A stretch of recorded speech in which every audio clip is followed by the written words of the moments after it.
Lulu White was a prominent brothel owner in New Orleans, Louisiana during the early 1900s.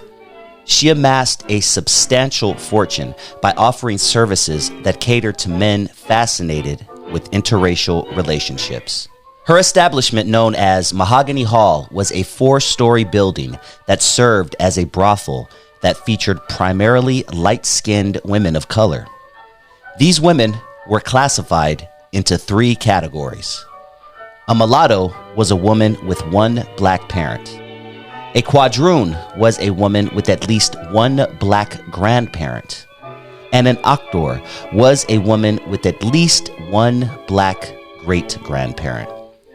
Lulu White's brothel catered exclusively to white clientele. No Negro men customers were allowed. White men seeking the thrill of companionship with women of color would frequent White's establishment.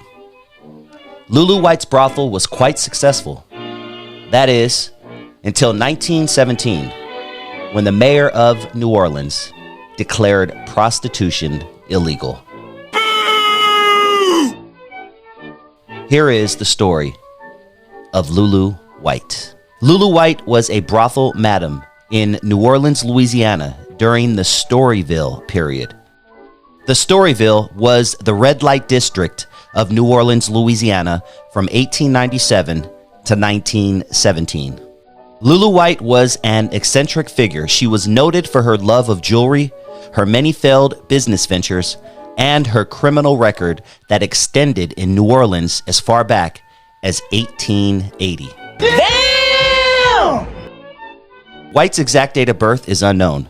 She was born on a farm near Selma, Alabama, but claimed to be an immigrant from the West Indies. In 1906, she ran into financial difficulties, leaving her destitute, and moved to California. She commuted back and forth between California and Louisiana several times over the course of her career and kept a high profile until the demise of Storyville.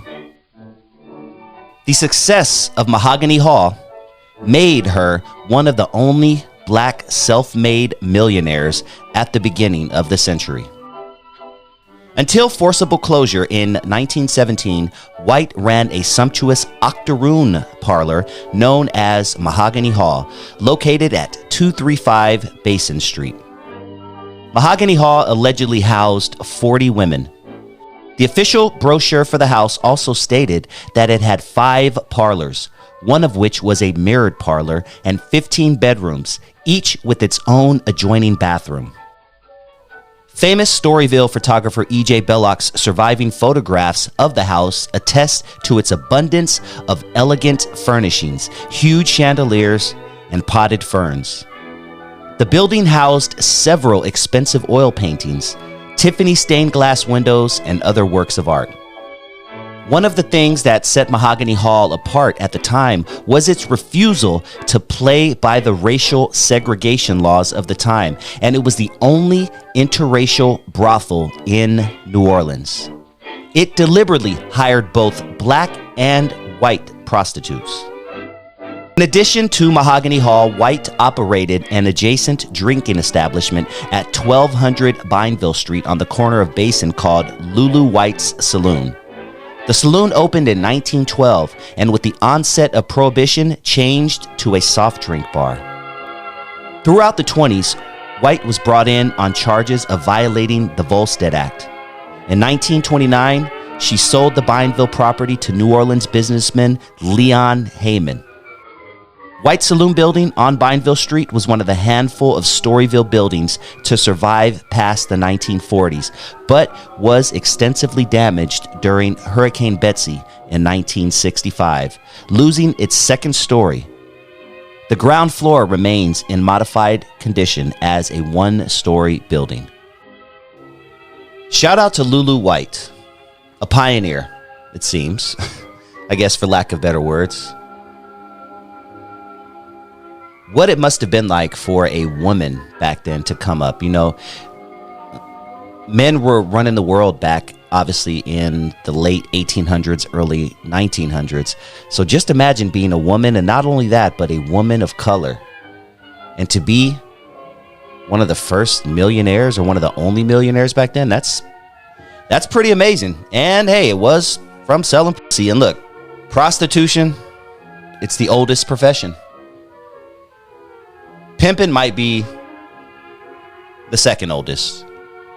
Some dude sitting by like, wait, hold on, baby, come here. Figured he can, get in on the action. But Lulu White. Let's talk about Lulu White. New Orleans, early 1900s. What I found kind of interesting most about Lulu White is the fact that she did not let black guys, Negros, inside her establishment to have sex with her ladies. Very, very interesting. I've heard that to this day. I've known prostitutes in the past. Never spent money on it, but I've talked to them. I've had them on my show. I mean, I've known prostitutes. I know prostitutes or former prostitutes or whatever, and it is not uncommon for prostitutes not to want to sleep with black guys. I've even heard that in the adult film industry, that a lot of performers don't do black guys. Very, very interesting. Sounds like Lulu White was ahead of her time, huh? And shout out to these white guys back then, man, who wanted to dip in a little bit of chocolate, even though it was more caramel probably than chocolate. They wanted to test the limits. They ain't going full on, Negra, but they'll bust one down for a mulatto or a quadroon or an octor. Risky pioneers. I mean, keep in mind, this is the South, right? So things were still not cool. I mean, it was after quote unquote slavery, which still exists to this day, if you ask me, but that's a whole other story. But imagine being a white dude, late 1800s, early 1900s, and you want to dip a little bit into 1890s Halle Berry lookalike. Probably got a big old hairy, curly, half nappy bush. 1970s bush was crazy. I could only imagine what 1890s bush looked like and probably smelled like after 15 hours of festering in the hot Louisiana sun all day. But imagine being a white dude, and that's your thing.